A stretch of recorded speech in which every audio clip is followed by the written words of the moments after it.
Саламатсыздар, урматтуу коллегалар. Бүгүнкү биздин ушундай бир маалымат жыйындагенде 4-5 эле киши эле аябай көбөйүп кетиптирбиз го мында. Баягы мага уламдан улам суроо менен кайрылып аткандарга айттым эле, бир эле суроого жооп бересин, кайра башка массалык маалымат каражаттары чыга берет. Ошондуктан баарыбыз жыйналсак, бир жерден ушу маалымат жыйынын өткөрүп койсок дегендей болуп, мындай эле бир мындай көбөйүп кетишин билгенде анда могул жакка эле жасасак болмок экен. Мындай бир төгөрөк столдо эле сүйлөшүү болот дегендей кылып ойлогонбуз. Мейли, арабыз толсун. Кош келдиңиздер.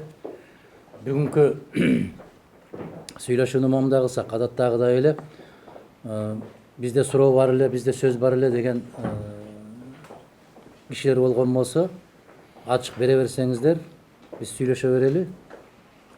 Жабык тема жок. Кайсы тармактан болсо суроону бере бериңиздер. Болгондо дагы бир 2-3 жумадан бери биз аралашпай калдык ар кандай себептер менен. Эми алдыда буюрса баарыбыз Аллахка шүгүрчүлүк келтирели. Оруз айлар келатат. Ошого чейин кенен кесирип, байланышып сүйлөшүп алсак деген ой. Бардык суроолорду бере бериңиздер. Журналист Жамалдин Пармакулов, азыр эркин журналистмин. Биринчиден уран кени боюнча сиз ошол боюнча позицияңызды билдирип койсоңуз. Эми уран боюнча, жалгыз эле уран боюнча эмес, бүтүндөй кен байлык боюнча мен макул эмесмин кыймылынын позициясы 5тен белгилүү. Кыргызстан боюнча 7 каттуу талаптын алдында бирөө бар. Ушул кен байлыктардын баарын бизден эстүү, бизден акылдуу муун келиши мүмкүн. Кийин келет, Кудай кааласа. Мына ошолор келгенге чейин мунсуз жашап келгенбизби? Кадамжайдын алтынысыз, Шамбисайдын алтынысыз, же болбосо Солтон Сарысыз жашап келгенбиз го. Ошол сыяктуу эле ураны жок деле жашап келгенбиз. Мына Майлуу Суу шаарында Союздун мезгилинде ошол уранды алып, ошол Союз күчтүү мезгилдеги калдыктарын аябагандай каттуу бекиткенин карабастан бир жылдар болду, аябай кооптуу болуп, ачылып кетип, анысы жанагы сайга түшүп кетип, ошол сыяктуу бул маселе оор. Мен Ысык көлдөгү чыгып аткан элдин талабына 100% кошулам. Туура маселе көтөрүшүп атат.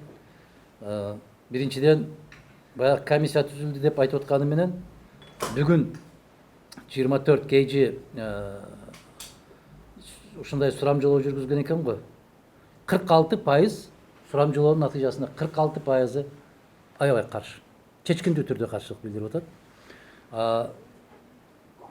25% ошону лицензия бергендерди отургузуп коюу талабын коюп атат. Демек, экөөнү кошкондо дээрлик 70% киши бүгүнкү күндө караманча каршы. Анан комиссия түзүп бердик дейт. Булар кызык болуп атат да бүгүнкү күндө. Комиссияны сен биринчи ошол жерден иликтеп жүргүзүү бүткөндөн кийин, же болбосо лицензия берердин алдында жибербейсиңби? Анан биз бул айылдын тургунун, тиги айылдын тургунун киргизип койдук комиссияга дейт. Ал айылдын тургундары уран боюнча эмнени түшүнөт? Бизде Илимдер Академиясы эмне? Уктап жатабы? Бизде химия институту бар. Бизде физика институту бар. Бизде биология институту бар Илимдер Академиясында. Алар эмне кылып жатат? Ошолор бериш керек да, ак же көк деп ошолор айтыш керек да. Адистер айтыш керек да.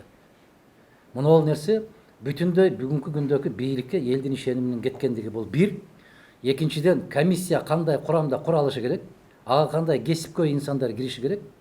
Ошону билбеген өкмөт жыргатабы бизди? Дыйкан, малчы, жылкычы, же болбосо ошол жерде жанакы өрүк менен жан багып жүргөндөр, дыйканчылык менен, жер менен багып жүргөндөр урандын кандай зыян тийишин каяктан билет алар? Анан ушул айылда мынча кишини кошуп койдук. Эмне дегенди түшүндүрүп атат? Конституциядан таптакыр түшүнүгү жок кишилерден конституциялык кеңеш менен курап алган болсоң, конституция жазабы ошол? Ошол сыяктуу момундай ар бир нерсенин өзүнүн дарегине жараша, мүмкүнчүлүгүнө жараша куралышы керек, түзүлүшү керек. Өкмөттүн атынан бирөө барыш керек да, лицензия бергенден кийин ким берди? Кыргыз өкмөтү берип атат. Эмне үчүн аны иликтебей туруп лицензия берип атат? Ошондуктан бүгүнкү күндө балыкчыда же болбосо ошол бүтүндөй Ысык көл областында уран казып алууга каршы чыгып аткандарды мен 100% колдойм, түшүнөм. Эгерде мага келип ишендирип берсе, Илимдер Академиясы кепилдик алып ушул кыргыз керемети болгон көзүбүздүн жашындай болгон ысык көлгө зыяны тийбейт. Биздин ысык көл өрөөнүндө дыйканчылык менен жашап аткан негизи эле өрүк менен жан багышат. Мына ошол жерде тургундар да айтып атат. Аларга зыяны тийбейт кепилдикти мойнундарына алса, бул башка маселе. Анан райондун акимине тоңдугун кошуп койдук. Анан берки балыкчынын мэрин кошуп койдук. Алар эмнени билет? Алды саттыдан башка эмнени билет? Мен каршымын. Бул биздин мен макул эмесмин деген кыймылдын эң күчтүү талаптарынын бири. Экинчи суроо, жанагы кыргыз-тажик чек арасы боюнча 2 ай болуп калдыбы? Чыкча так чыкты. 2009-жылдары келишимди жаңылыштык кол койгон деп сизди Токомболот Төкөевич айтып атыптыр. Кайерден айтыптыр? Медиа ошентип шилтеме берип жазыптыр. Ошол боюнча сиздин Мадумаровдун дарегине бирдеме жабыштырабыз деген азаматтар терең жаңылышат. Алар ушундай сабатсыздыктын белгиси да. Аябагандай катуу сабатсыздык. Турсунбек энем азыр эле келип айтып атат. Мен кече ушу Баткен областынан келдим. Эл менен жолугуштум, ошол жерден түздөн-түз журналист катарында барып ошол жерден келдим деп, кече түндө келдим деп айтып атат. Билбегенден кийин мындай бир айбирин сактап отуруш керек да. Ошол жерди өздөрү барып басып көрүш керек, эл менен барып жолугуш керек, сүйлөшүш керек. Намысы жок азаматтарга, баягы Айбалаев башында турган аксакалдарга, аларда эч кандай жоопкерчилик дагы, намыс да жок. Коргоо министри болгон дагы бир генерал жүрөт. Момундай болуп кеткен, тигиндей болуп кеткен деп. Алардын айбири өзү менен болсун. КСДПнын айланасындагы абалды байкап атасыз. Ошол юстиция министрлиги маалымат базасында маалыматын өзгөртүп койду да. Эгер сиздин партияга карата ушундай мамиле болсо эмне кылат элеңиз, анан ушул абалды кандай испаттап атасыз? Баласы бар да, баласы бар, атасы бар, энеси бар, бала турса, ошону көтөрүп барып туруп, кел көрүгүңдү алмаштырып берейин деп бөтөн кишиге жазып койгон сыяктуу да. Бул бүгүнкү күндөгү Адилет министрлигинин таптакыр адилетсиздиги. Бүгүнкү күндөгү Адилет министри баягы эле баягы болуп калган Ак үйдөн кандай коңгуроо келсе ошону аткарып аткан бир жетим жүгүрүктөрү. КСДП партиясы мага жагабы жакпайбы бул башка маселе. Мыйзам боюнча турган партияны алып бирөөгө берип койгон бул айбирсиздик. Эми бүгүнкү бийлик күрөшсө мындай бир чын баягы бир билек күрөшү болобу, башка күрөшү болобу, ачык чыгып күрөшсө болмок да, кылтыйтып баягындай кылып кыйшайып туруп, бир нерсени састык коюп отура бергени бул жакшылыкка алып кетпейт. Мүмкүн бүгүн ошондой көрүнөт, мүмкүн эртең ошондой көрүнөт. Түпкүлүгүндө жакшылыкка алып барбайт. Бул аябагандай одоно, бул баягы күчтүү президенттик башкаруу деген Акаевдин менимче түшүнө да кирген эмес да, бир партияны алып башка бирөөгө берип коюш, же Бакиевдин оюна да келбеген да бул нерсечи. Бүгүнкү бийлик келип алып ошол даяр турган саясий кеңештин мүчөлөрү, биз Кыргызстан анекдотко айландык мындайча айтканда. Партиянын жетекчиси расмий түрдө оппозицияда, ал партия бийликтин этегин кармап алып, көчөсүн шыпырып, суусун сээп берип, фракцияда отурат, көпчүлүк фракциясында. Айбирсиздик бул. Ачка калган болсоң дагы, эгер ошол партия менен келген болсоң, ошол чын болсо, сен кетишиң керек. Намыс керек. Намыс керек. Бирок эми намыс жөнүндө сөз козгоо жогорку кеңешке менимче бүгүнкү күндө өзүң уяласың, андай түшүнүктөн алыс алар. Биздин Кыргызстанда гана болушу мүмкүн ушул. Силер элестеткилечи, башка бир мамлекеттерди элестетип көргүлө. Андай болуш таптакыр мүмкүн эмес. Уят маселе. Да. Мырза, эртең мына чоң соттук бир иштер каралган жатат. Ушул жалпы элдин дагы көңүлү бар ушул жерде. Текебаев менен Жапаровдун тарапкерлери дагы бир митингге чыккан атат. Сиздин позиция белгилүү, ошолор бошотулуш керек деген. Бирок дагы ушул кандай бул саясий чечим кабыл алыныш керекпи, же укуктук талаадан жол табылыш керекпи? Негизи ушул Атамбаев өзү дагы мойнуна алган, булар бир саясий буйрутма менен камалган. Кандай бир жол бар? Эми ошол мезгилде деле Мадумаров пикирин айткан.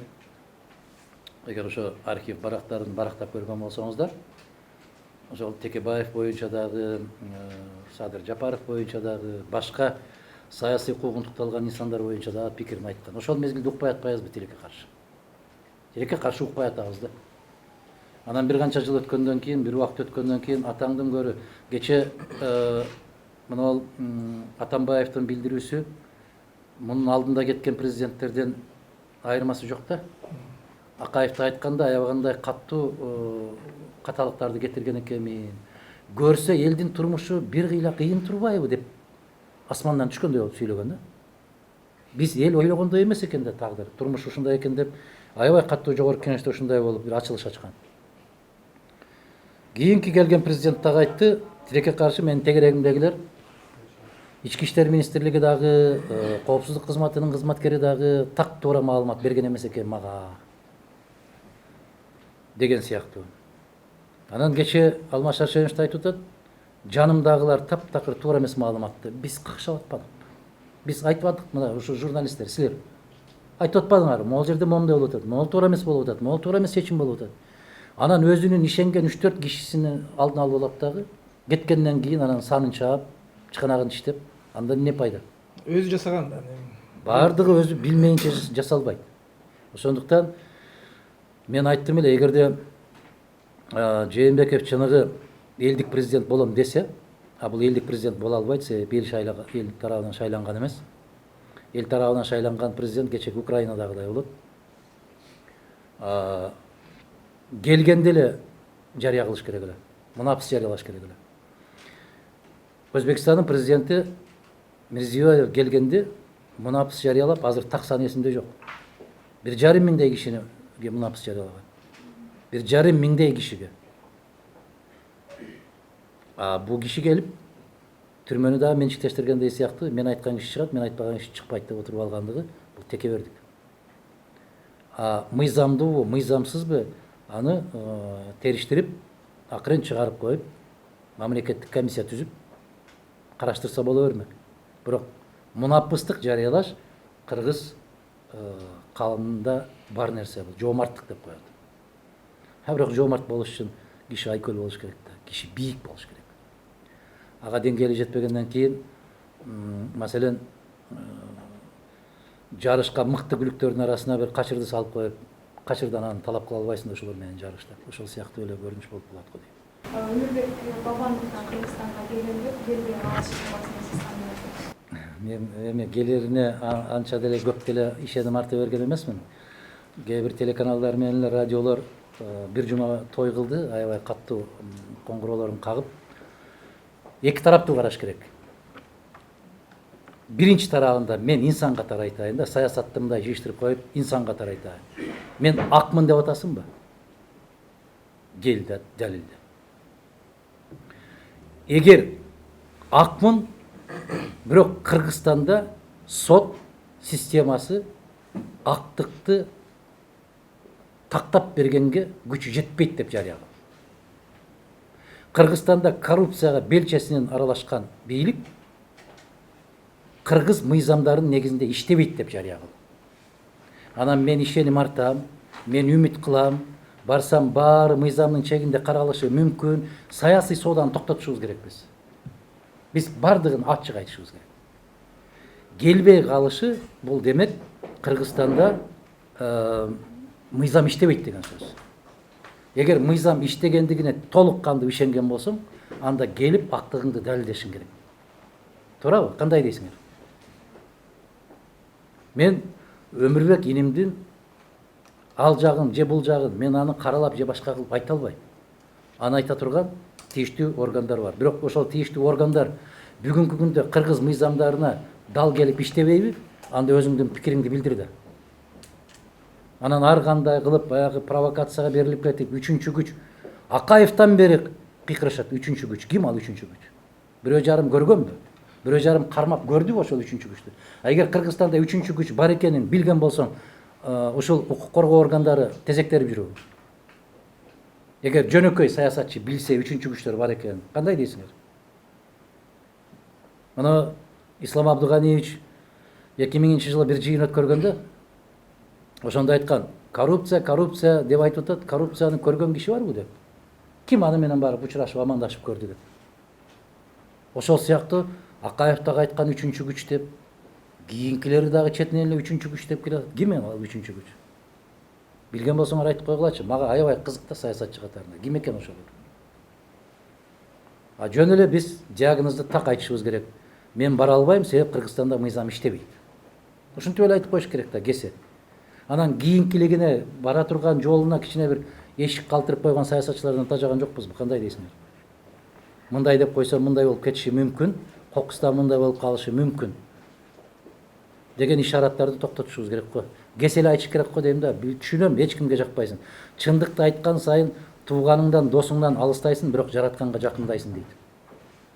Менимче ошол тууган урук жора жолдошторду көрдүк го, шайлоо бүткөнгө чейин бир кандай, бүткөндөн кийин жора жолдошуң деле башкача экен го. Ошон үчүн жараткандан алыстабайлы, чындыктан кайтпайлы, жалгыз калган кезибизде дагы ошол чындыкты айта берген болсок, эртеби кечпи баары бир жеңет. Ар кандай шылтоо да бул. Ошон үчүн келишине күмөнүм бар эле.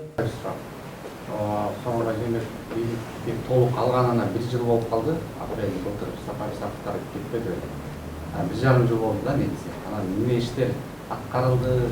Мындай жалпылап алганда Атамбаев же бурукларга салыштырмалуу жайыбы, такыр эле иш аткарылган жокпу?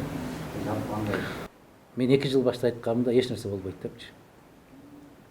Мен айткандай эле болду. Эч нерсе өзгөрбөйт. Өзгөрүш үчүн кишиде көкүрөктө бир жалын болуш керек да. Бир күйгөн бир жалын болуш керек.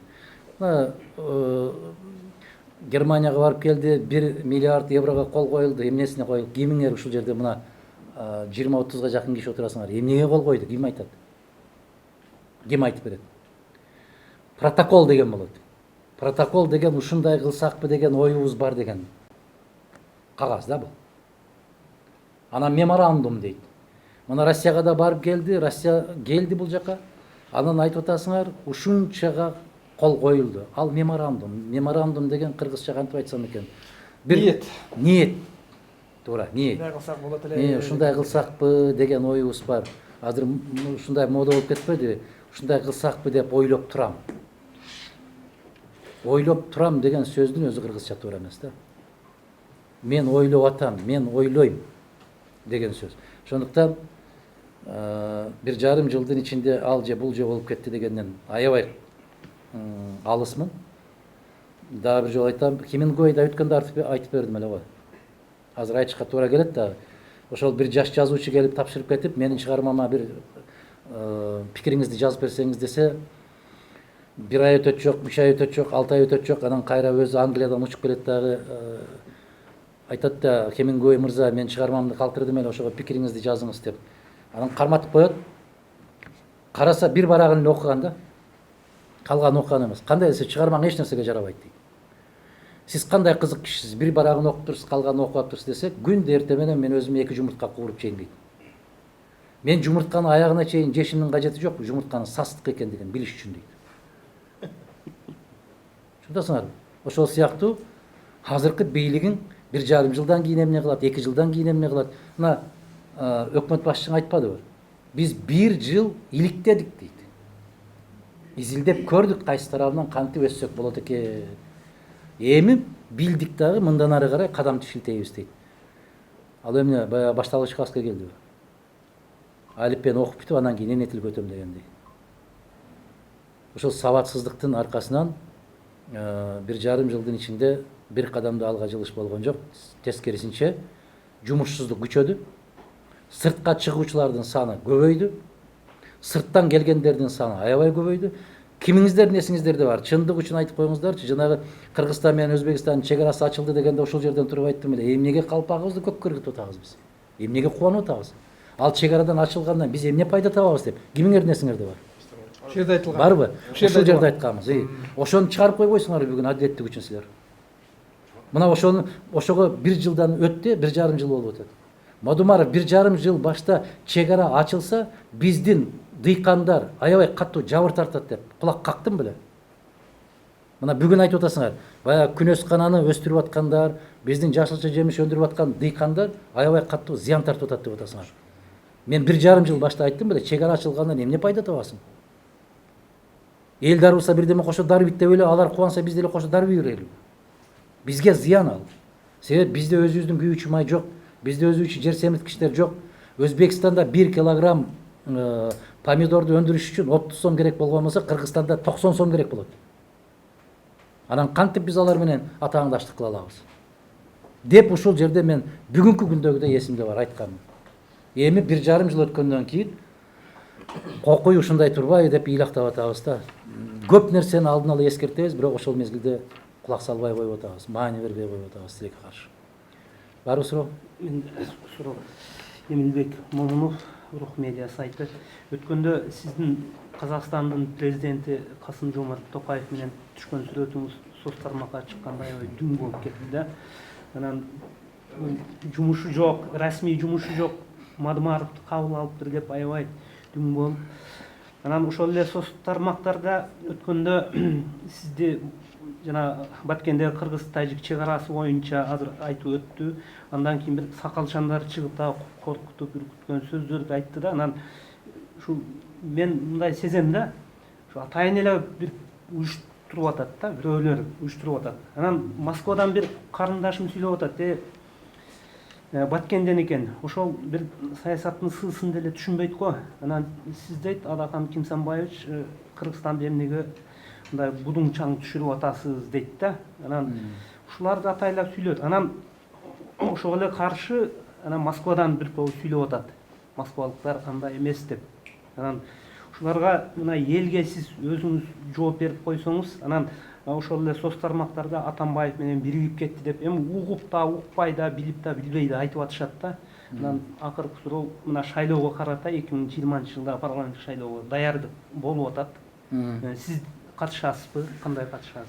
Рахмат Эмил мырза. Эми менин аркамдан ушундай сөздөрдү жүргүзүп келгенине чейрек кылым болуп атат. Көпчүлүк могу жердеги отурган балдар, жигиттер, кыздар ал кезде мектепте да окуй элек болсо керек эле. Ошондон бери келатат. Мен көрүнүп калдым. Эсиңиздерде барбы, жана Ошто жыйын өткөрүп алып, Аскар Акаевич барганда Абсамат Масалиевич менен Адахан Модумаровду камасаңыз эл тынчыйт деп кыйкырышкан да. Ошол азамат аксакалдар азыр да бир топторунун көздөрү тирүү бар. Барса мени менен кучакташып учурашышат, ыйлап да жиберишет,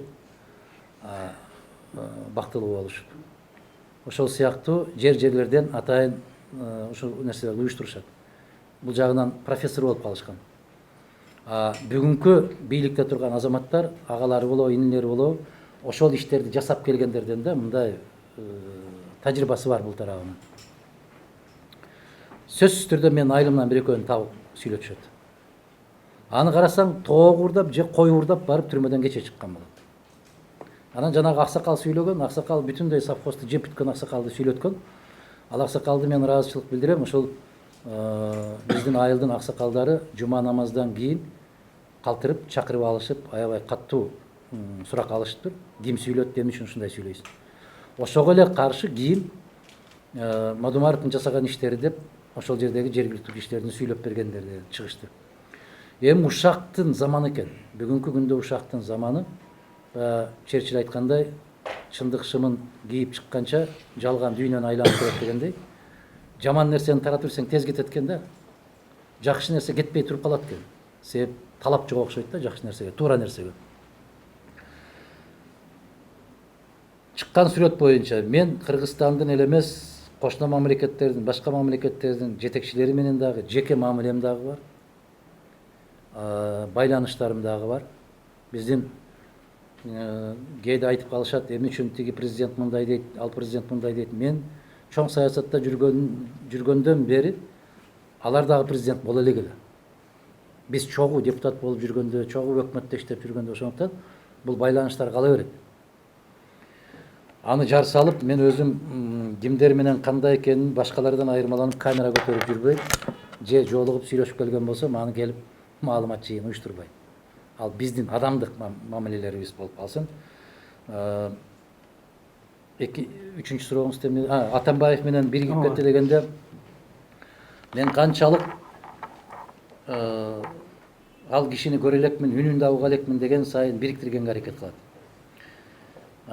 6 жыл катары менен мени Бакиевдин эң ишендүү кишиси деп келишти. Эми Бакиев модадан калып калды да, башка бир бөкөчө пайда болду. Ал бөкөчө Атамбаев бүгүн бийликтин алдында. Эми Атамбаевка байлап коюш керек да мени. Айбирсиз, арсыз, уятсыз, кишилердин чыгарып аткан иштери бул. Мен кимдер чыгарып атканын дагы айтып берем, кийин эсиңерде сактап койгула. Мындан бир 4-5 жыл башта айттым эле, Атамбаевка кыл тийгизбей менден коргоп аткан азаматтар ал кишини тепкилеп баштаганда мен коргоп чыгам деп айттым эле. Эсиңерде барбы? Мына Атамбаевдин алдында жүрүп, ошо кишиге жүргөнү менен бактылуу болгон кишилердин баары азыр Атамбаевди иттей каралашып атат. Мен ал киши менен жолуга элекмин, сүйлөшө элекмин. Дагы канча жолу кайталашым керек билбейм. Жөн эле коюшум керек болуп калды, айтпай койсоң эле ушундай бүттү. Соңку мезгилдердеги жасап аткан иш аракеттери уктап аткан кишини уламдан улам барып сайгылай берсең ойгонот да. Атамбаевдин саясатка эгер кайрылып келе турган болсо, 100% бүгүнкү бийлик күнөөлүү болот. Себеби улам барып сайгылап атат. Же ошону саясатка аралаштыргысы келип атабы? Же кандайдыр бир эми анын партиясын тартып алуунун менимче кажети жокко дейм. Кандай дейсиңер? Жокко. Элге коюп бериш керек да. Күндөн күнгө каралап атат, башка болуп атат, актанууга мүмкүнчүлүк. Эми ал киши бизден айырмаланып, телекомпания бар экен, ошол аркылуу жүргүзүп атат. А бизди каралаганда, бир тараптуу каралашканда. Мадумаровду дагы бир топ кишилерди чыныгы баягы мамлекеттин душманы дегенге чейин алып барышканда. Турмуш далилдеп атат, тарых далилдеп атат. Ошол айткандардын баары эртең бул жака секирип алып, башкача кыйкырып чыга берет экен го. Баягы сатып да кеткен жокмун, басып да кеткен жокмун деген азаматтар 2 саатта 3 башка маалымат берип атпайбы. Элдин башын айландырып бүтүштү да тилекке каршы. Билесиздерби, Украинадагы шайлоо ким эмне десе ошол десин, кээ бир телекомпаниялар истерикага чейин түшкөн. Бүттү го шайлоо. Эмнени менен айырмаланды? Мындан 3 ай башта социалдык сурамжылоо жүргүзгөндө Владимир Зеленскийге 71% берген.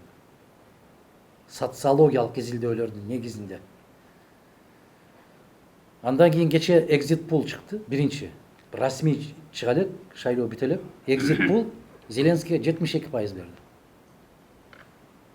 Эми караңыз, Порошенко бүгүнкү күчүндө турган президент жыйынтык чыга элек мезгилде exit poll деген чыккандагылардан сурамжылойт да, элдин пикирин билгенде 72% деп Зеленскийге бергенде, ошонун жыйынтыгы менен Зеленскийге телефон чалып куттуктады. БШК чыга элек. Бул Украинаны жаман көрөбүзбү, жакшы көрөбүзбү? Элдин тандоосу.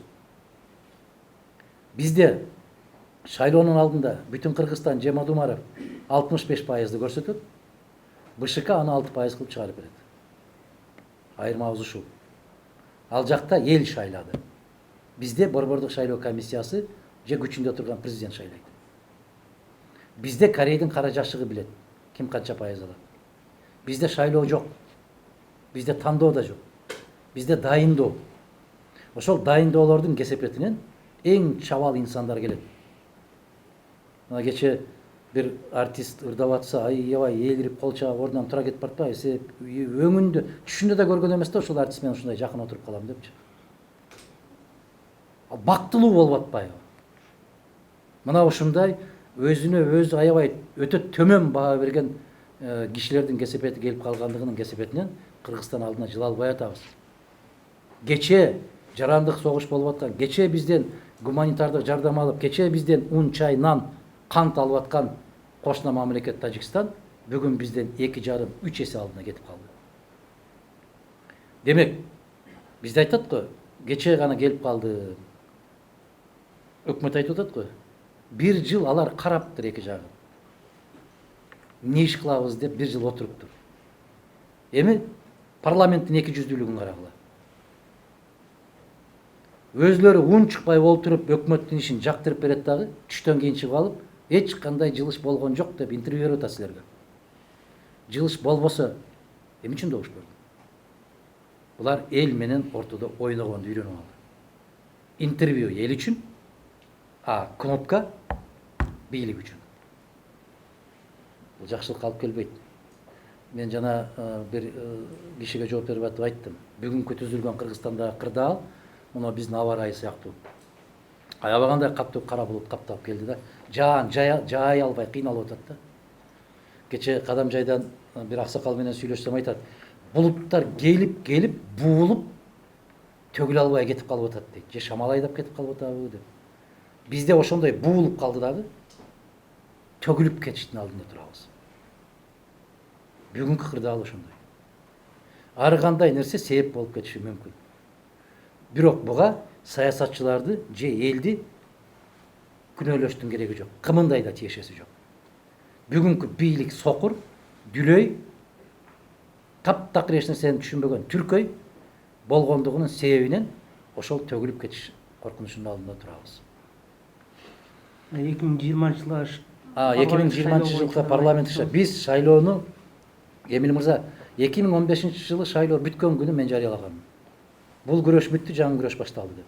2017 жылы 15 октябрда шайлоо бүттү. БШК алдын ала жарыялады. Жээнбеков канча пайыз алган? Мен айттым, бул күрөш бүттү, жаңы күрөш башталды. Бирок аны кыргыз эли шайлаган жок, досу шайлады деп. Кыргыз элинин президенти болгон жок, досунун президенти болду деп. Эсиңердеби? Эсиңерде. Ошону бир эскерип, адилеттик үчүн силер дагы бир коомдук бир иш жасап койгулачы. Мадумаров ушинтип айтты эле ошол мезгилде. Ошол сөзү туура чыгып атат деп. Чындык үчүн силер дагы күрөшүп койгулачы садакалар. Бүгүн айтканымды кече архивден издесем жок. Себеп мен ошондо эскертип койгон экенмин. Ушуну сактап койгулачы деп. Жоготуп коет. КТР'ң да башкаң да жоготуп эле жалдырап эле карап туруп берет. Айттыңыз беле дегендей кылып жана чоочун дарбазаны көрүп калган торпокко окшоп жалдырап туруп беришет. Айткыла да ушуну айтылды эле. Айткан нерсе айткандай болду деп. Чындык могул жерде экен, чындык бул жерде экен деп. Кече баягы тарыхый ракурстардан карап РЕН-ТВ телеканалы көбүрөөк берет ушундайды. ЦТВ көбүрөөк берет. Россияда эмне деп айтылган, эмне болду. Кандай деп айтты эле бир жыл баштап, бир жылдан кийин кандай болуп калды деп. А бизде жок, бүгүнкү барып согуп кел десе согуп келебиз, мактап кел десе көкөлөтүп келебиз, ушундай эле болуп жашап атабыз. Өсө албай атабыз. Баарыбыз чогуу. Мен шайлоого даярмын. Шайлоо күрөш, бул мен жашоодагы негизги максат ошол күрөш. Күрөш бул мансапка жетүү эмес, баарын көргөнбүз. Күрөш мына ушул сөздөрдү баягы Чала Сабат жогорку кеңешке барып трибунадан айтсаң таасири көбүрөөк болмок. Эгер мыйзам жазууну билбей атса, мыйзам жазып бергенге биздин Кудайга шүгүр Мадумаровдун тажрыйбасы 4-5 гана кишиден тең келбесе, калбаса калган жеринен кем калбай турган тажрыйба бар. Бир ай ойлонуп жаза албай аткан мыйзамдарын Кудайга шүгүр биз 1 саат жазып бергенге тажрыйбабыз жетиштүү болуп калган. Мана ушул нерселерди ишке ашырсак деген аракетибиз бар. Көрүп туруп күйөсүн да. А мына айтып аткан сөздөр эгер жогорку кеңештен жаңырган болсо, айтып эле калбастан ошол мыйзамдарды жазып кабыл алган болсок, биз ушинтип эле мыйзамдарды жазып кабыл алдырып келгенбиз. Анын иштешин көзөмөлгө да алып келгенбиз. Тажрыйбабыз жетиштүү. Ошондуктан барабыз. Сөзсүз түрдө Аллах насип кылса, аман калсак, аман болсок барабыз. Мырза, шайлоо жөнүндө сөз болуп калды. Шайлоо мыйзамын өзгөртүү боюнча дагы 2-3 топтор иштеп жатат. Бир топтору жанагы 9 округ болсун деген бар. Дагы бир мыйзам долбоору автоматташтыруу жөнүндө айтып жатышат. А негизи ушул түзүлгөн биздеги мамлекеттеги бийлик системасы баягы президент эч нерсеге жооп бербеген, бирок баарын көзөмөлдөгөн.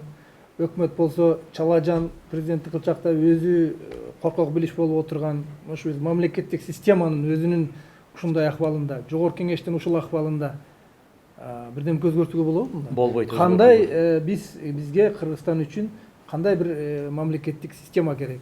Эмне болуш керек? Айдар мырза, айтып жүрүп мен чарчабадым, угуп жүрүп силер чарчабадыңар да. Бериле дегенде 15 жылдан бери айтып келем, Кыргыз республикасына өкмөттүн кереги жок. Бүткүл эл тарабынан шайланган президент өкмөттүн башында туруусу керек. Бизге 25 өкмөттүн мүчөсүнүн кажети жок, бизге 11 министрлик жетиштүү болот. Бизге 120 депутаттын кажети жок, бизге 65 депутат жетиштүү болот. Бизге кээ бир кереги жок структуралардын баарын жок кылып салсам, кете берет жашоо, кете берет турмуш. Мен ушуну канча жолу айтам, ар бир жолугушууда сураганда кандай болот экен билбейм. Ушуну элдик шайлоодон өтүп туруп президент ошол өкмөттүн башына өзү туруш керек дагы, керт башы менен жоопкерчиликти алыш керек. Кече президент барып сүйлөп койду жогорку кеңешке. Мындай сүйлөгөн сөзү толугу менен өкмөттүн функциясын мен колумда дегендей кылып айтты. Конституцияны тебелеп салды. Конституцияны карап да койгон жок. Мен өткөндө өзү менен жолугушуу болгондо эскерттим эле. Могул маселеге тиешеси жок президент. Кийинки президент келип калган болсо, бийликти колуна топтоп алды деген доомат койсо, 100% ишке ашат. Бүгүнкү президенттин чарбалык ишке кийлигишүүгө эч кандай акысы жок. Мына биз дейт, мен өкмөткө ушундай тапшырма берип атам. Бере албайсың. Бере албайсың. Кайсыл мыйзамдын конституциянын негизинде бересиң? Бере албайсың. А биздин элибиз дагы күтүп атат да, ушуну президент кабыл алып туруп, ушундай тапшырма берип туруп, эми өзгөрөт. Өзгөрбөйт. Бизге ошондой структура керек, бүт баарын кыскартышыбыз керек. Эми карабайсыздарбы? Өтөн мамлекеттерде, өткөндө Францияда билим берүү министри машина менен баратып, өзү айдайт да, аларда шопурлары жок да. Жардамчы болгон. Айдап баратып, телефон менен сүйлөшүп коюптур да. Полиция көрүп алды, чыгып кетти, билим берүү министри ушундай телефон машина айдап баратып, телефон менен сүйлөшүп кетип атканы түшүп калды деп. 1 саатка жетпей кызматтан кетти да. Өзү арыз жазып. Өзү кетти. Себеби айтып атат, мен кандай үлгү берем эми деп атат да. Студенттерге. А биздин билим берүү министри ректорлорду жыйнап алып, ката жазып алып айтат, эки эле катасы бар экен, эч нерсе болбойт дейт. Эки ката эмес дейт. Эми ошол эртең хирург айтсын да.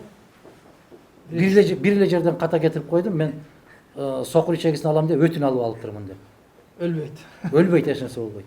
Майып болот. Бул эмне деген нерсе бул? Өткөндө Россиядан көрсөттүк го. Сол бутун алыш керек экен, ампутация кылып, оң бутун алып салыптыр. Биз эмне деген мамлекет болду? Мына силерге баягы баллонский система образования деп, баллон системасын өткөндүк. Биз ошон үчүн айтабыз, советтик системага өткөнбүз деп Мадумаров дайым айтып келет. Биздин бүтүн Кыргызстан программасына ошол бар. Толук кандуу жооп болду окшойт дейм да. Рахмат. Мен жана фейк маалыматтар боюнча теманы улагым келип атат. 2020 жылы шайлоого барабыз дедиңиз, анан ушундай көп каралуу аракеттери жүрөт деп атпайсызбы? Ошол шайлоого бир таасир тийгизиши мүмкүн деген жүйө менен же негизи менен фейк маалыматтарды тараткан авторлорду таап чара көрүү аракетин көрөсүзбү? Ушуга ишенесизби, анан таап чара көрбөк дейм? Жок, фейк маалыматтарды таап албайбыз. Тилекке каршы фейк маалыматтарды таратып аткандарды карай турган азаматтар биздин аркабыздан карап жүрүшүп атпайбы? Ошо айтат, алардын колу бош эмес. Сөзсүз түрдө мамлекеттин гана, жеке инсандын гана эмес, мамлекеттин да тагдырына таасирин тийгизет.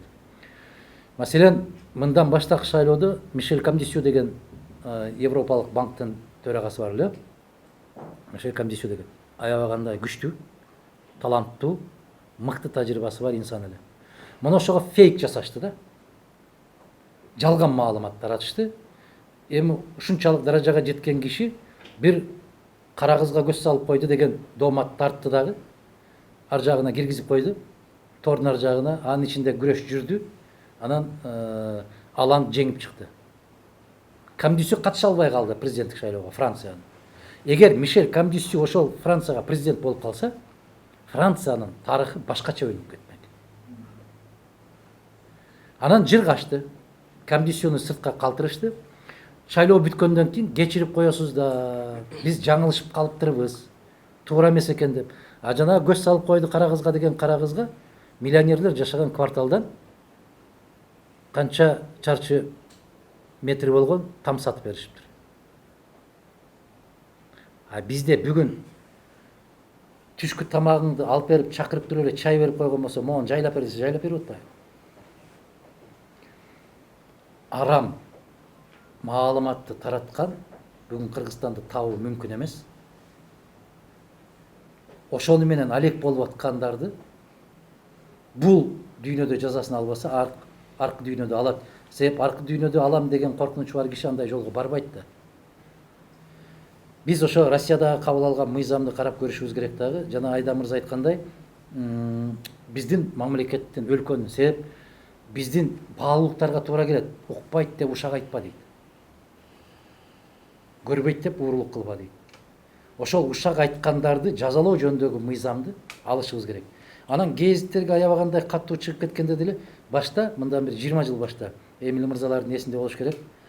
20 жыл башта бир райондун акими жөнүндө туура эмес иштерин жазып гезитке чыгып аткан болсо, ал киши эртерээк келип арызын жазып кеткенге аракет кылат.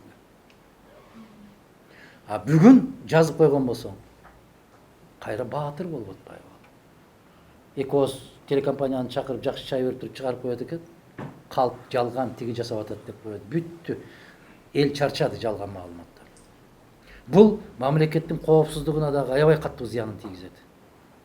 Бүгүн байкабай атабыз, билбей атабыз. Маалыматтык согуш расмий согушка караганда күчтүүрөөк зыян тийгизип атат бүгүнкү күндө. Себеп улуттун улуттуулугун жоготтук биз. Эми баягы Геббельстин айткан мезгили келди. Ар кандай улутту өз наркынан ажыратсаң, аны басып алуунун кажети жок дейт. Биз наркты жоготтук. Кыргыз сөзгө да ишенбей калдык, ишке да ишенбей калдык, кармашкан колго да ишенбей калдык, досуңа да ишенбейсиң. Маселен, мени менен бирөө келип туруп интервью алып кетет дагы. Ушуну гезитке чыгарбайт дагы, барып менин каршылашыма көрсөтөт. Алда иштеп атат да. Шабашка деп коет экен муну. Барып ушундай деди сиз жөнүндө, сиз кандай дейсиз дейт. Баратканда дагы 2-3 сөздү кошуп туруп жазып барат да.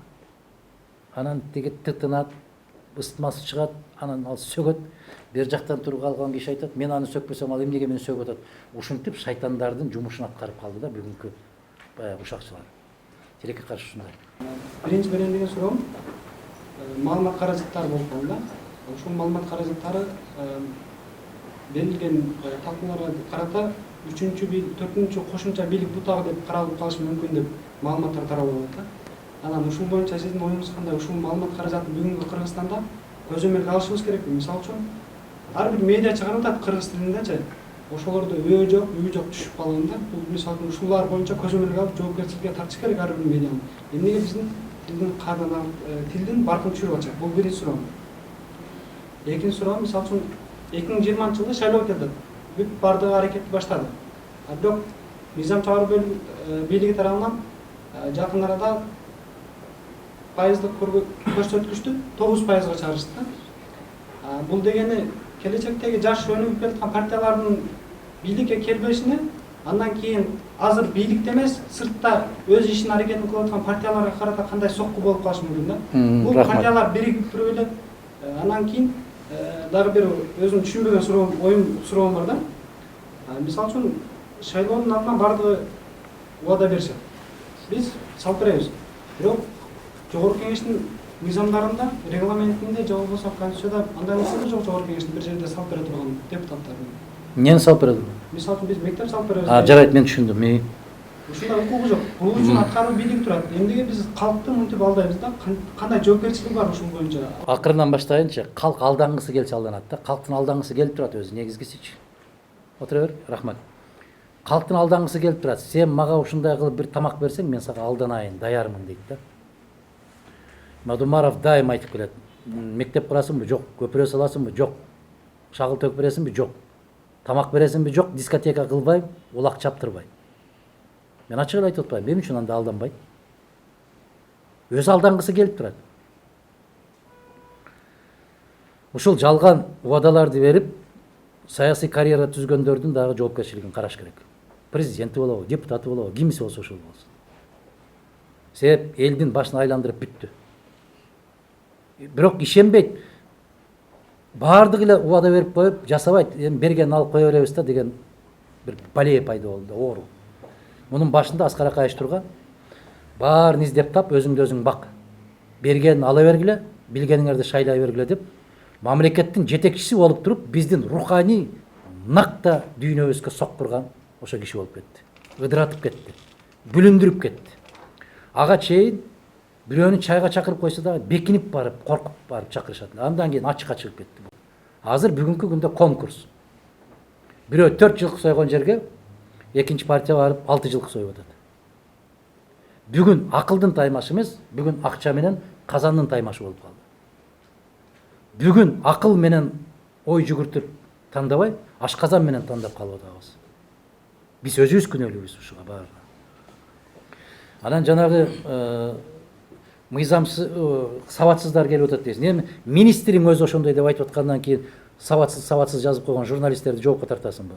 Үйүнүн ордуна ууну жазып коюп атса, өөнүн ордуна оону жазып коюп атса. Министрлигиңдин өзүнөн кетип бартпайбы? Депутаттарыңдын өзүнөн кетип бартпайбы?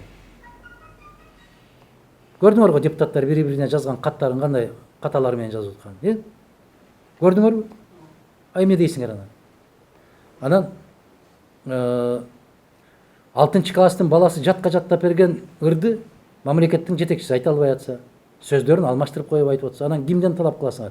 Мына дүйнөлүк сабатсыздык өкүм сүрүп атканда Кыргызстандагы сабатсыздык алдына чыгып кетти. Мага кат жазышат. Азыр WhatsApp деген пайда болуп калды. Кандайсыз, келесиз, кантесиз? Төбө чачың тик турат. Кээ бир жерлерге барганда жолугушууларда айтам, суроолоруңарды жазуу түрүндө бергиле деп туруп, окуй албайсың, кыйналасың.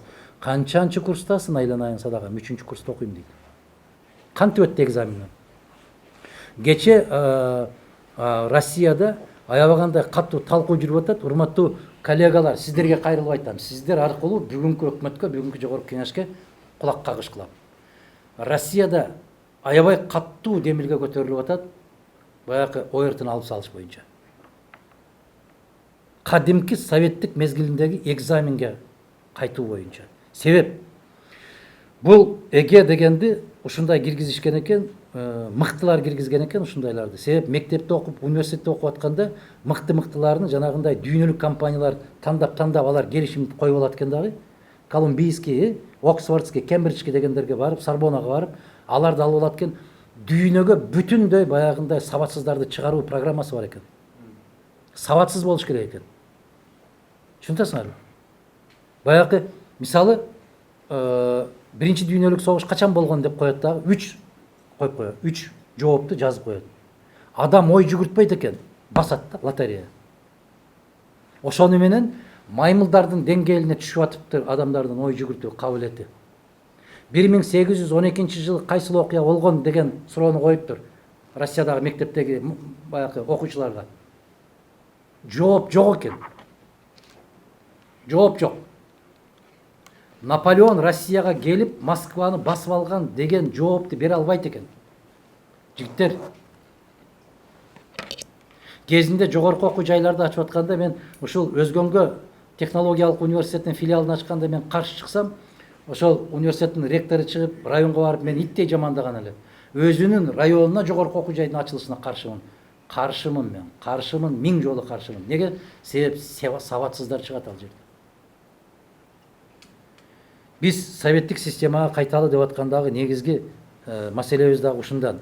Бул деген узурпация. Мына биз келдик, акурду ээлеп алдык, бизден сырткардан эч кимди киргизбей коелу деген аракеттер.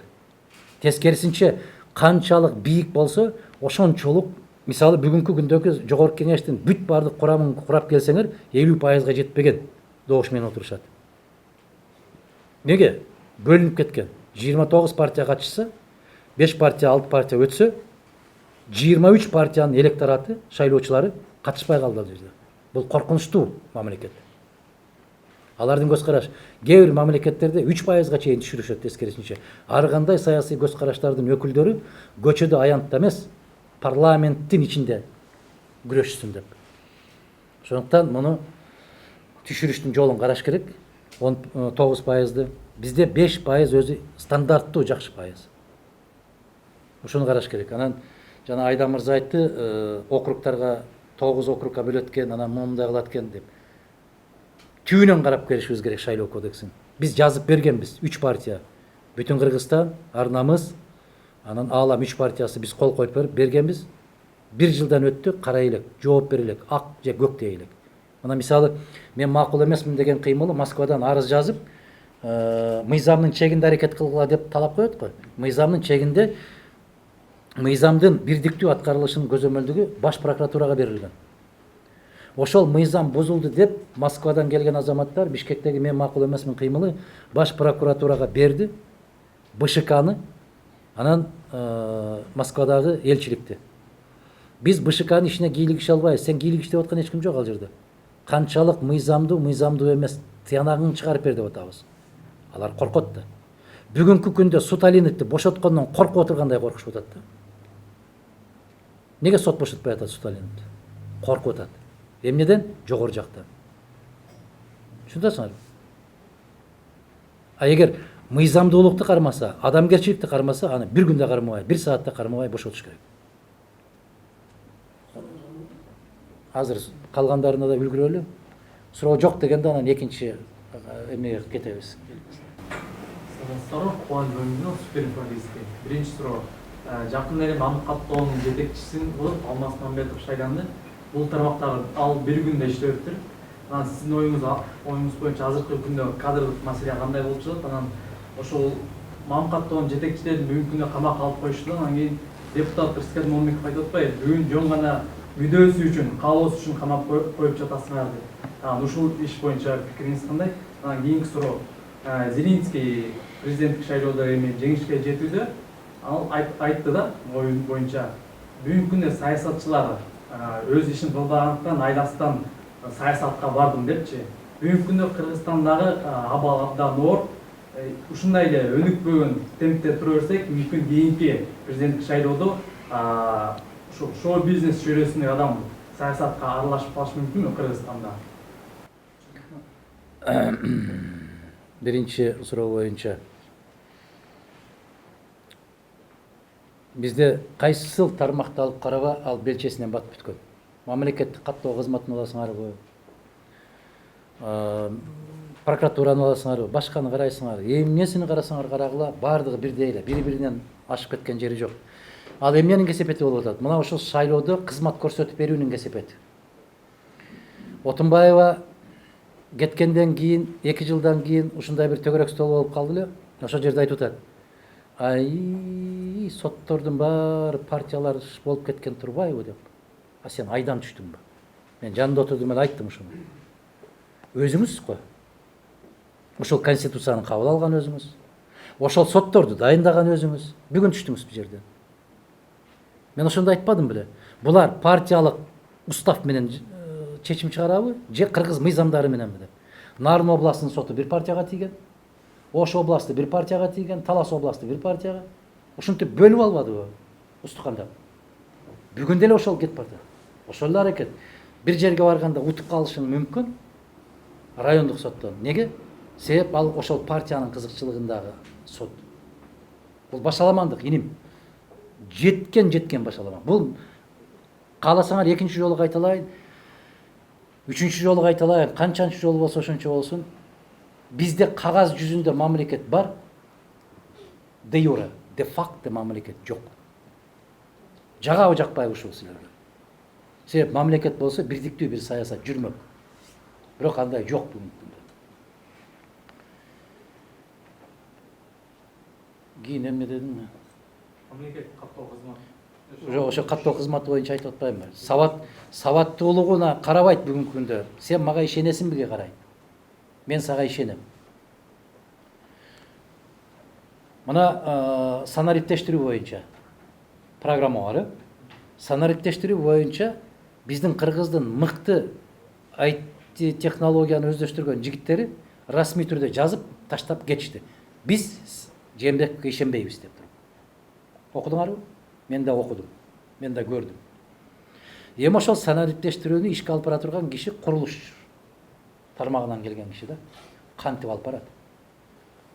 Кантип алып барат? Мисалы мен да санариптештирүүнү алып бара албайм. Мага караганда мен эң кичүү балам көбүрөөк түшүнөт. Мен билбейм. Бир жерин жоготуп алган болсом, чакыра берем да улам чакырып кел, айланайын, жоголуп кетти, таап бер, кайтарып бер. Ал өтө маанилүү киши болуп келет да магачы өзүмдөн. Өтө керектүү болуп келет да. Себеп ал кайтарып бербесе мен отура берем да. бүгүнкү күндө кантип санариптештирет? Бизде эсиңерде бар да 1 миллион жанакы ийнени мөөнөт өтүп кеткен дары дармектерди алып келди деген министр кетти, артынан эч нерсе болгон жок. Канча миң туулгандыгы жөнүндө күбөлүк, нике күбөлүгүн ачыдеди, миллиондогон акча кетти, аны жоопкерчиликке тарткан жок. Сырттан келген буудайды дээрлик 700 миллион сомго зыян келтирди деди, мыйзам жазып 3 депутат. Зыян тарткан эч ким жок, сураган эч ким жок. Эртең күрсү келет ал мезгил, сурала турган мезгил. Анан жанакы Зеленский боюнча дагы биринчи суроом. Бул кайгы, бул жетишкендик эмес. Эгер туура түшүнгөн мамлекетке, бул кайгы. Шоу-бизнес. Ал кандай президент болуп кетет, келечек көрсөтөт. Украинанын өздөрүнүн саясий технологдору айтып атат. Бүгүнкү 74% колдойм деген 74%. Бул Зеленскийди колдойм деген пайыз эмес, бул Порошенкону жек көрөм деген пайыз деп атат. Кыргызда жакшы макал бар. Биткө чөшүп кийимиңди, көйнөгүңдү отко ыргытпа дейт. Түшүнөсүңбү? А сен ошого өчүшөт экенсиң. Башка вариант жок беле. Бар эле да. Мамлекет ойнобош керек. Бул от. Аябагандай жаман каттуу от. Мүмкүн эртең мыкты команданы түзүп алып, алына жылып кетиши мүмкүн. Менин күмөнүм аябай көп. Кече бирөө аябай туура сөз айтты. Ошол 74% плюс бүгүн кучактап өйүп көкөлөтүп аткандар эртең биринчи таш ошолор атат деп. Неге? Сүйүүдөн жек көрүүгө бир кадам дейт. Бүгүн көкөлөтүп аткандар ошондой болуп калат. Караңыздар, Саддам Хусейнди кулатаардан 3 ай башта болду беле шайлоосу. 97% эл колдогон. 3 айдан кийин Америка кирип барып кулатты эле. Баягы эстеликтердин үстүнө чыгып алып секиришип аткан. Эл ушундайбыз биз. Ишенип койгула. Жетишкендиги бир тарап аябай чоң жетишкендик. Айтып атпаймынбы, жана элдин каалоосу канча пайыз болсо, бюллетендин жыйынтыгы ошончо болуп чыкты. Бул жагынан Украина баарына сабак көрсөттү. Үлгү болду бул жагынан. Анан ал кандай президент болот? Келечек көрсөтөт. Жаштыктын жакшы жагы бар, жаштыктын чатагыраак жагы бар. Себеп кечеки эле биринчи сүйлөгөндө биздин айтыш керек эле да, биз менен кызыктар болгон өлкөлөрдүн баары менен элибиздин кызыкчылыгы үчүн кызматташканга даярбыз деш керек эле. Жок, бул мамлекет биздин душман, бул президент биздин душман, биз бул жак менен барабыз деп сүйлөп жиберди. Ал баягы жаштык. Үйүңдө сүйлөп берсең кечиришет. Артист болуп сахнада сүйлөп берсең кечирет. Эми бүгүндөн баштап саясатчы катарында кечирилбейт бир да сөз. Азыр коррупцияга каршы күрөш деп айтып атпайбы, ошондо мисалы Райым Матаев камалган жок. Оппоненттери камалдыбы, жанагы камалгандар, Сооронбай Жээнбеков бийликке камалганда келгенден кийин камалгандар кимдер демек? Анын атаандаштары же ичинде коррупционерлер бар. Ошондо коррупцияга каршы күрөштү калышкан ичине алсак болобу? Шайлоонун алдында Мурун өзү иштетип алып, ал кийин жамандап калды. шайлоонун алдында эмоция көп болот да. Айрыкча саясий тажрыйбасы жок кишилер көбүрөөк нерсеге убада берип коет. Баягы айлыгыңды көтөрүп берем, пенсияңды мынча кылып берем деп жана Ошто мал базар өтөт да. Өзгөндө эң чоң мал базар Жыланды деген айыл бар, ошол жерде өтөт. Эки дарыянын ортосунда өтөт, чоң жерде. Ошол жерде бир кесип бар, далдалчы деп коет. Билесиңерби? Ортомчу брокер. Бул брокердин кызматы да мындай кылып коет да. Турсунбек, канчага сатайын деп атасың жылкыңды? Билбейм дейт. Айдан эке 45-ке сурады дейт. Мен 46 миң берем дейт. Гел 46 миң берет. Мен далдалчымын да. Бул 35 сураса мен 36 кылып коем.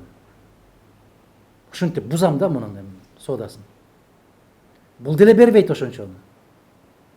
Эки соодагердин ортосунда ушундай жүрө берет да базардачы. Натыйжада ким зыян тартат? акчасы жоктор зыян тартат. Булар экөө тең көтөрө берет калп эле. Экөө тең албайт. Анан бар бареке деп бул берип берет. Анан базардын ар жагынан чыккандан кийин айтат, кийинки базарда алып чык дейт. Бизде шайлоо ошондой болду. Бизде шайлоо ошондой болду. Эми шайлоо учурунда айтып койду да, эми анын кереги жок. Мен аны колдобойм, же болбосо мына бир жолку бир гана мөөнөткө шайлагандын зыяны дагы ушул жерде турат да инилер. Эгер кийинки шайлоо болгондо ошондой калп айтканда тилинен байлап алмак.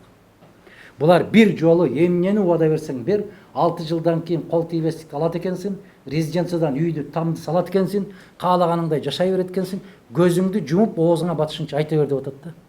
Эгер жоопкерчилигин сезген болгондо баягындай убадаларды бербейт эле. Бул коррупцияга каршы күрөшөм деп шайлоодун алдындагы убада.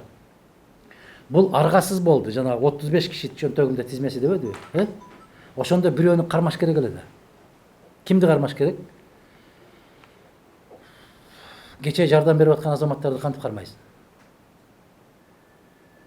Андай бир жакшы азаматтарды мындай кылып коет да, мен айттым, ошол кезде айттым.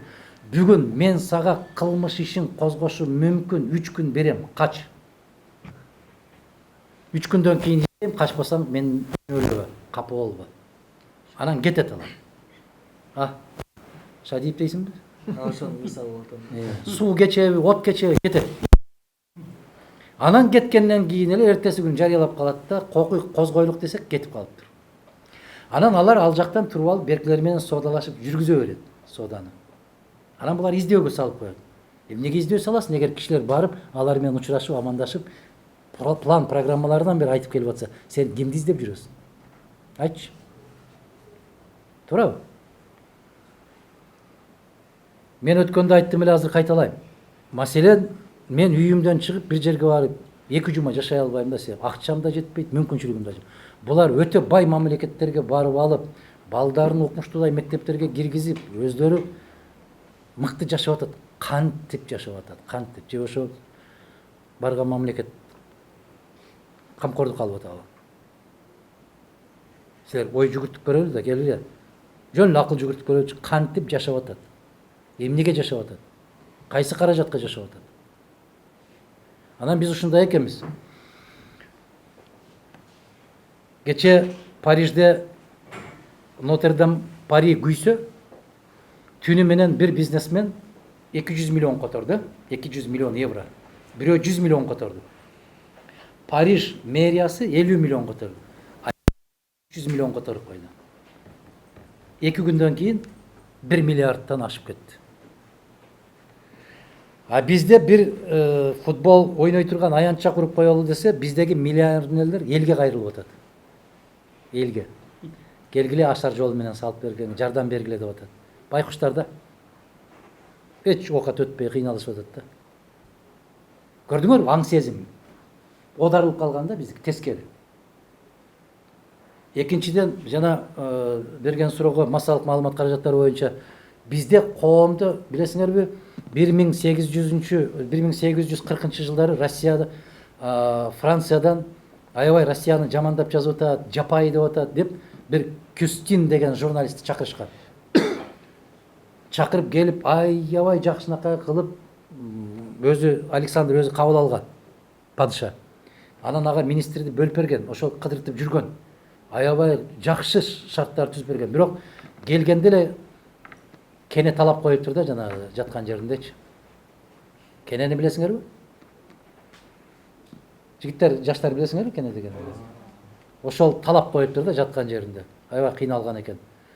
Анан ошол бойдон падышага эски барат, кабыл алуусунда болот, чоң белектерди алат, мыкты болот. Анан падыша отуруп калганда Александр эми мыкты кылып сыйлап жөнөттүк, биз жөнүндө жакшы макала жазса керек деп. Анан ошондо чай ичип отуруп сүйлөшөт. Биздин массалык маалымат гезиттери менен силердин гезиттердин эмне айырмасы бар десе, ошол Кюстин айтып атат. Европада массалык маалымат каражаттары элдин пикирин чагылдырат дейт. А силерде элдин пикирин калыптандырат экен дейт. Асман менен жерде айырмачылык да. Бир эле гезит. Азыр түшүнүп атасыңарбы мен айтканымды, билбей атам. Аларда коомдук пикирди чагылдырат экен. ошол мезгилде Россияда коомдук пикирди калыптандырат экен. Биз Кыргызстан ошол 19-кылымдагы Россиябыз бүгүн. Бирөө жөнүндө жазып койсо Коку ит Турбаева дейбиз.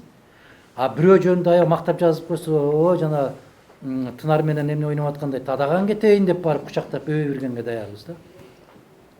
Бизде коомдук пикирди калыптандырып атат. Эмненин себебинен биз өзүбүзчө ой жүгүртө албагандын кесепети билбейм, Эмил мырза. Өзүбүзчө акыл калчап, өзүбүз таразага сала албай аткандын кесепети билбей атам. Анан ошону чыгарып атканда, узатып атканда, баягы бажыканадагылар падышанын берген белектерин, бер жактан берген тыйын тыпырларын баарын кагып алып коюптур да. Өзгөрбөйт да мамлекет, ушу баягы эле баягы да. Анан беркилер ойлоп атат, эми мыкты кылып жазат. Барганда анан бүтүндөй Россиядагы болгон иштердин баарын жазып чыккан, очерк кылып, публицистика. Муну мен эмне үчүн айтып атам? Бизде дагы массалык маалымат каражаттары тилекке каршы элдин башын айландырганга маш болуп алды. Себеп бирдиктүү маалымат каражаты жок. КТРга эч качан ишенбейт. ЛТРна да ишенбейт. Мамлекеттик иш-чара болуп атса эч ишеним жок. Ишенип койгула. А берки менчиктер эч качан мамлекеттин кызыкчылыгын карабайт. Менден көп сурап кайрылат кээ бир учурларда.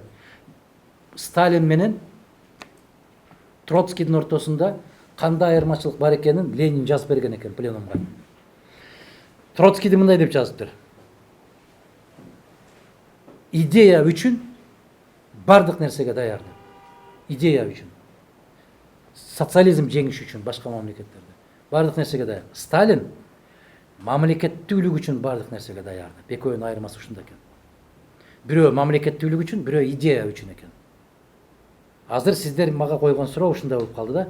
Шайлоого барасызбы, күрөш жүргүзөсүзбү, антесизби, мынтесизби? Мен өзүм баа бербей, мен ички жан дүйнөмдө ушундай, мен мамлекеттүүлүк үчүн, государственники деп. Ошон үчүн кээде эмне үчүн муну менен кече душман болуп атып, анан муну менен бүгүн тил табышып кеттиң деген суроолор болушу мүмкүн. Адашат. Адашып кайра келип мамлекеттүүлүк үчүн деп келген болсо, аны биз четке какпашыбыз керек. Кандай дейсиздер? Биз бардык киши менен кызматташышыбыз керек. Адашпаган киши жок, жаңылбаган жаак, мүдүрүлбөгөн туяк болбойт. Ошон үчүн мен кече иттик кетти менден. Мына камчы мойнумда. Не дейт бизде? Ийилген башты кылыч чаппайт деп Жантай айткандай, баш ийип келген болсо, кече мындай элең, кече андай элең деп көкүрөккө моомдой кылып түртө бергенибизде биз болгону бир 5 миллион калкпыз. 5 миллион калктын ичинде мүмкүн мыкты саясатчыларды санап келсең, 10-15 гана киши. Калган баары саясатта ойноп жүргөн кишилер. Мына ошо кишилер менен биригишке аракет кылышыбыз керек дагы. Себеп бүгүнкү күндө Кыргызстан же бар, же жок деген ортосунда туруп атат. Биз бардык жогунан таза, бирок саясат ойнойм деген кишинин колуна тобокел кылып салып бергенге мүмкүнчүлүгүбүз жок. Эртең көрөсүздөр. Украинанын карызын төлөй турган мезгили келет, башка мезгил келет. Мына Россия нефть, мунайды токтотуу жөнүндө чечим кабыл алды. Башкалар боюнча кече эле сүйүп, Наполеонду бир мисал келтирейинчи. Бүтүндөй Европаны ээлеп алып, ошол каретада баратканда эң куу министри Талеран деген болгон.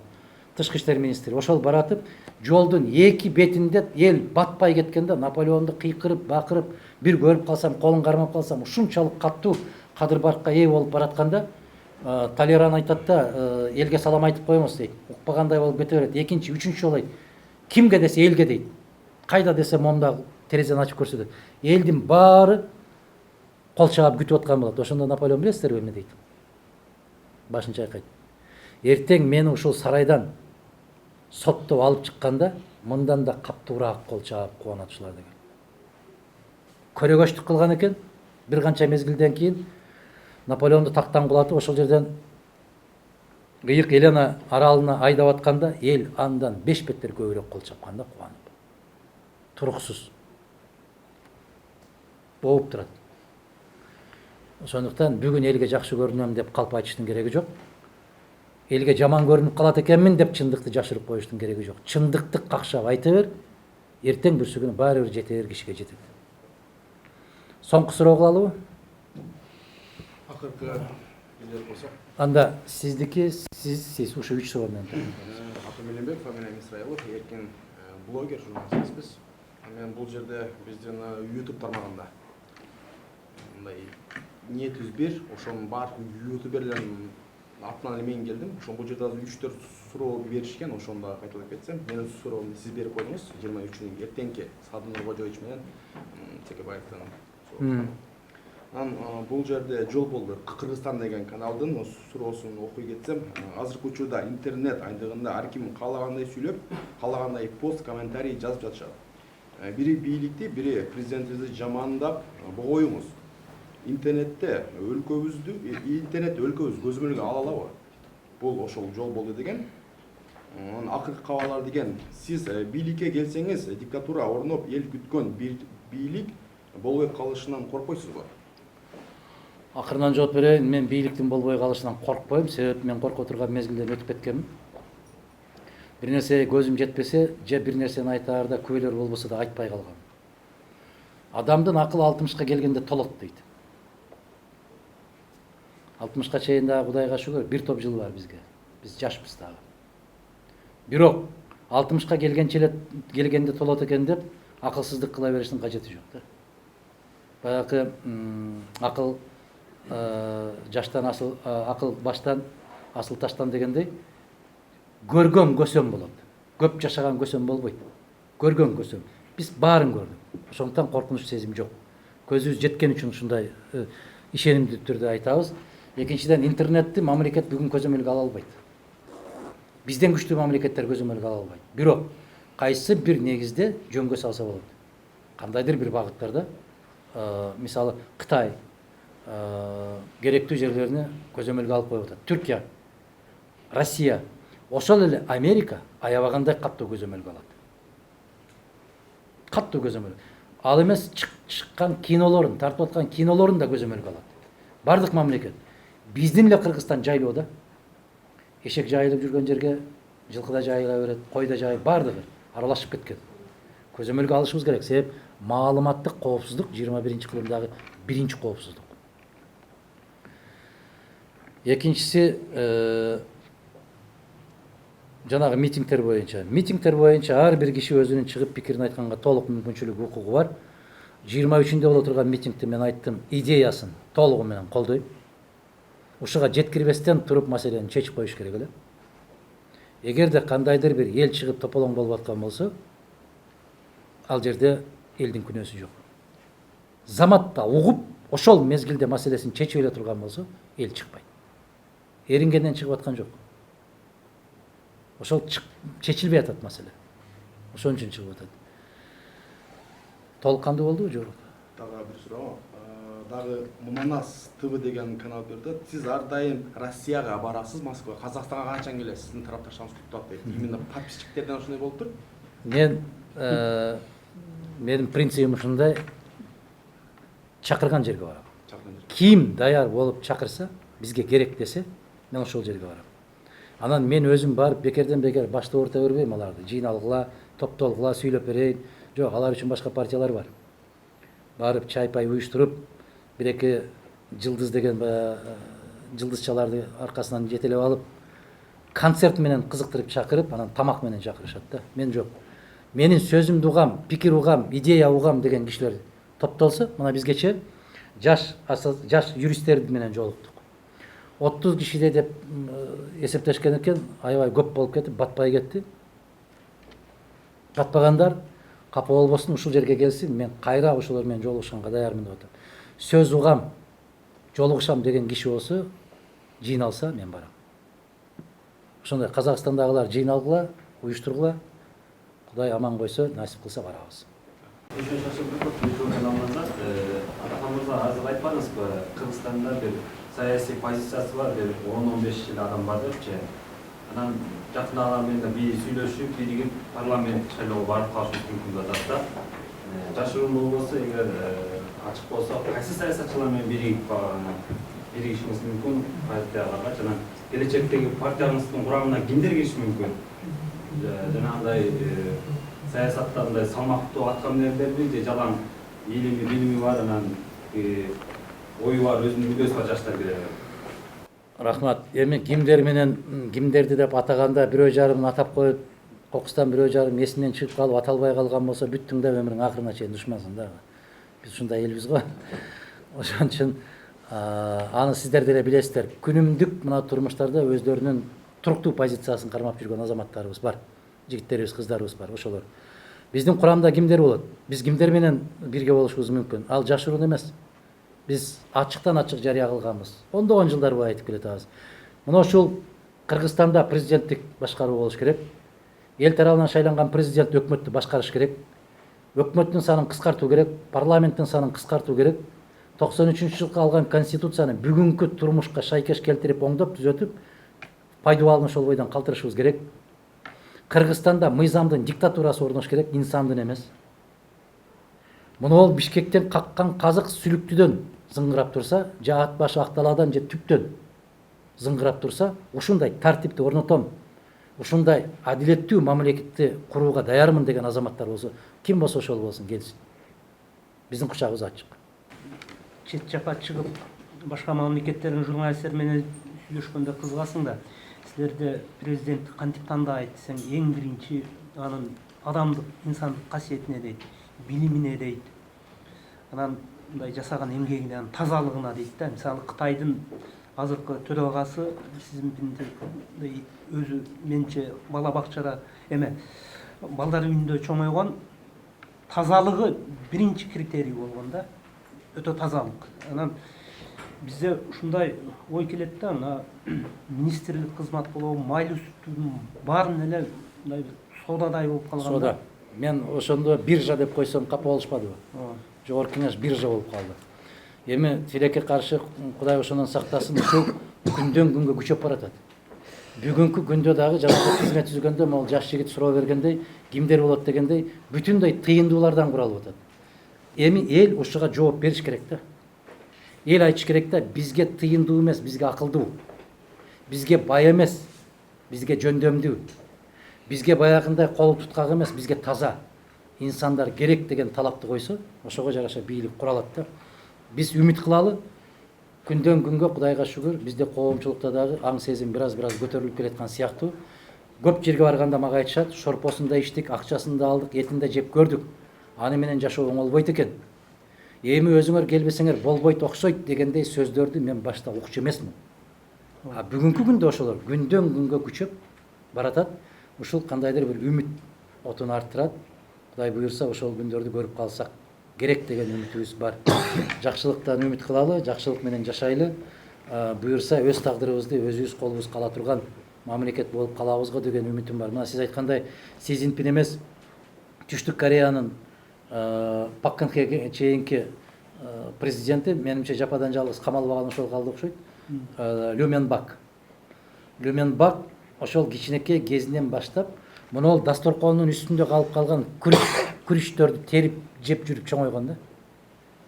Анын алдына койгон бирден бир максаты эмне? Өтө кедей болгондуктан атасы башка айылда каза болуп калып ошол жерге көмүлүп, булар көчүп кеткенде атасынын сөөөгү ошол жерде калып. Караңыздарчы. Ошол жигит болуп аябагандай каттуу алдына бир максат койгон экен. Бир күндөр келет, мен атамдын сөөөгүн ошол жерде калтырбай, алып келгенге кудуретим жетип калар деп. Мана келип бир Hyundai деген чоң компаниянын жумушчу болуп кирип, кыска мөөнөттө мастер болуп, андан директор болуп, анан ошонун президенти болуп калды. Андан кийин эле профсоюз жумушуна кирип, андан өлкөнүн президенти болуп калды. Мана ошол баягы атасынын сөөгүн алып келип, энесинин алдына коюп атып, ошол жерде ыйлагандагы сөзү бар да. Таза инсан, жигиттер, ач калганда да, ток калганда дагы адамдык касиетин жоготпойт экен. Мана ошол ар ким жеп кеткенден кийин, туруп кеткенден кийин ошол столго барып, күрүчтү терип жүргөн, жеп жүргөн чоңойгон киши президент болгондон кийин дагы эч кандай бир ашыкча бир нерсеге көз салмады. Демек, Бизде айтат го кыргыздарда керемет сөз бар да. Жетесинде жокту жетелесең миң бекер деген сөз бар. Бул бир. Экинчиден, көзү тойгон менен өзү тойбойт деген сөз бар. Алар өздөрү тойбой жүргөн менен көкүрөгү ток болуп чоңойгон экен да. Иман болгон болсо ошол нерселерге көп кол сала бербейт экен. Биздин коом, биздин эл бүгүнкү күндө дал ошондой инсанды, ошондой азаматтарды депутат, министр, прокурор, сот ошондой болсо деген бир үмүттө болуп келаткандай сезилет. Кудай ошол сезимдерибизди жок дегенде бүгүнкү күндө аракетибиз болбосо дагы сезимдерибизди кут кылсын, ошол күндөрдүн баарын чогуу көргөндү насип кылсын. Келгениңиздерге чоң рахмат. Аманчылыкта жолугушуп жүрөлү. Сурообу? Ар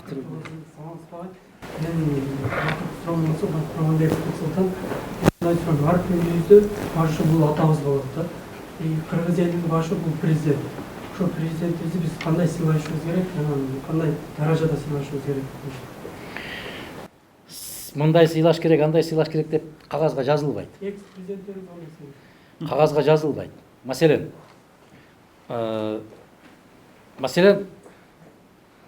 Усубалиевди кандай сыйлайбыз биз?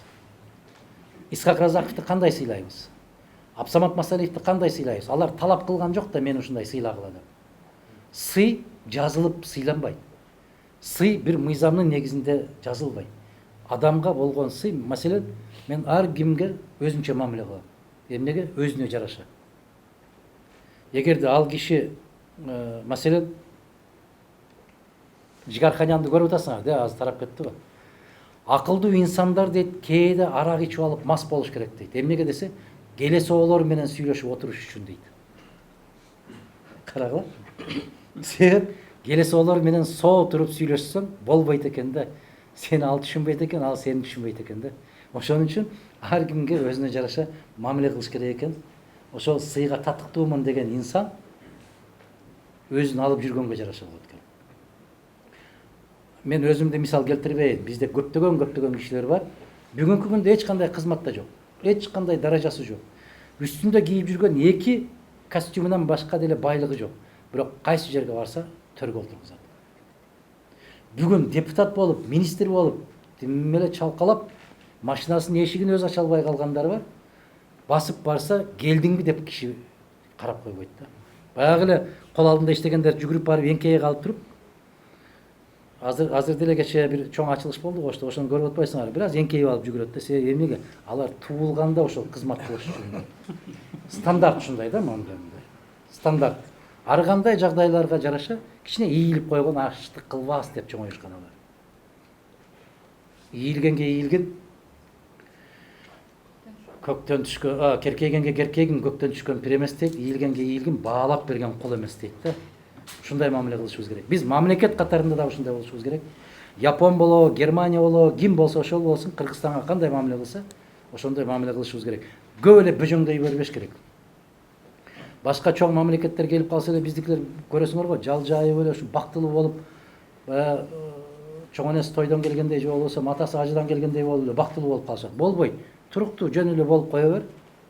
Сен анчалык жылмаңдаганыңдан, жалпаңдаганыңдан алар сени жакшы көрүп кетпейт. Көз карашты сыйлайт. Макулбу? Ушундай кылалы, ар бирибиздин кадыр баркыбызды өзүбүзгө куттуу кылсын. Жакшылыкта жолугалы.